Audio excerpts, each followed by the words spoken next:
Hello मेरे प्यारे मित्रों और मेरे जूनियर, आप सभी को मेरा राधे राधे।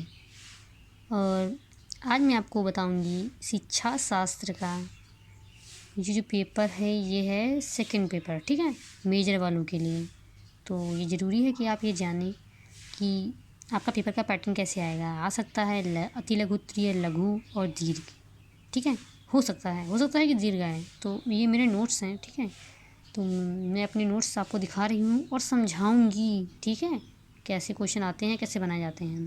पर आप ये मत कीजिएगा कि कॉलेज ना जाएं, यहीं से पढ़ लें, क्योंकि जो कॉलेज में पढ़ा जा सकता है वो मैं भी नहीं पढ़ा सकती और कोई किताब भी नहीं पढ़ा सकती। किताब से पढ़ने से भी नहीं आता है। जो क्लास में आप नोट्स समझ लेते हैं लेक्चर, तो आपको ज़्यादा समझ में आता है नोट्स।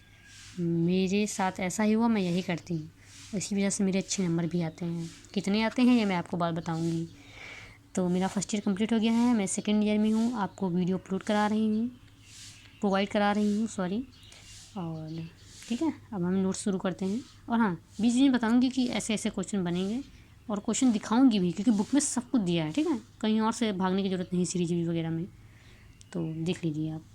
वैदिक काल में शिक्षा, समस्त भारतीय शिक्षा का अध्ययन 3 कालों में होता है। तो पूछेंगे कि भारतीय शिक्षा में कितने काल हैं, उनके नाम बताइए। अति लघु उत्तरीय, एक क्वेश्चन बन गया आपका।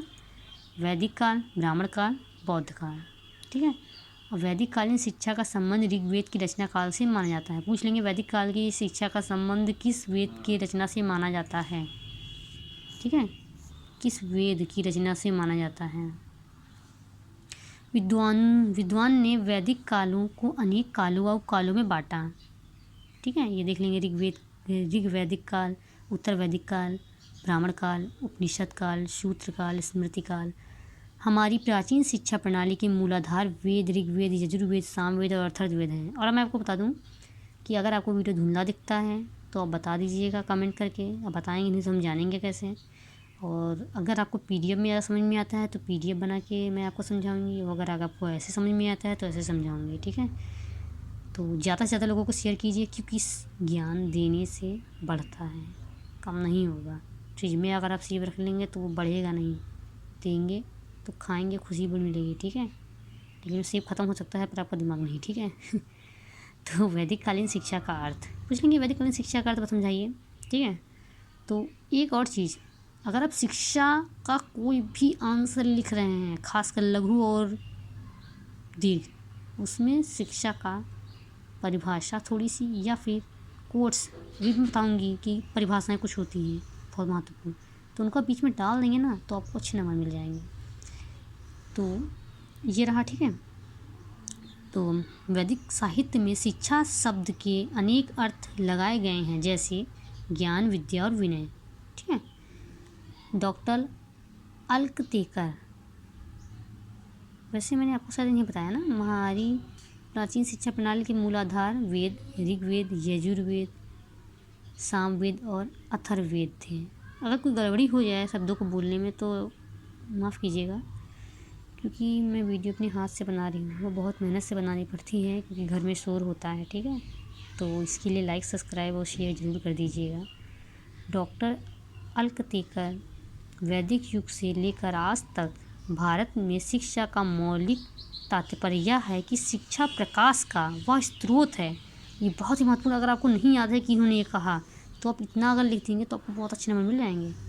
ये जरूर नहीं है कि आप उसमें ऐसे ब्लैक पेन से लिख दीजिएगा तो आप बहुत अच्छे नंबर मिलते हैं, ठीक है। शिक्षा प्रकाश का वह स्रोत है जो जीवन के विभिन्न क्षेत्रों में हमारा पथ प्रदर्शन करती है। कितनी बढ़िया बात बोली है कि मतलब शिक्षा जो होती है वह प्रकाश की तरह है, जो हमारी मार्ग का प्रदर्शन करती है, हमें दिखाती है कि हमारा मार्ग किधर है। वही शिक्षा है। शिक्षा में अच्छे और बुरे गुणों को भी बताती है। शिक्षा मानव जीवन हेतु अनिवार्य है। अभी आप देखेंगे आगे जब मैं बताऊंगी, बहुत सारे कवियों ने शिक्षा की तो शिक्षा को ही जीवन कह दिया, ठीक है। तो आप देखेंगे यह कहा गया है कि सा विद्या या विमुक्ति, ये अपने NSCB लोगों में भी दिया गया है। मैं NSCB कॉलेज से हूँ, गर्ल्स PG कॉलेज, ठीक है।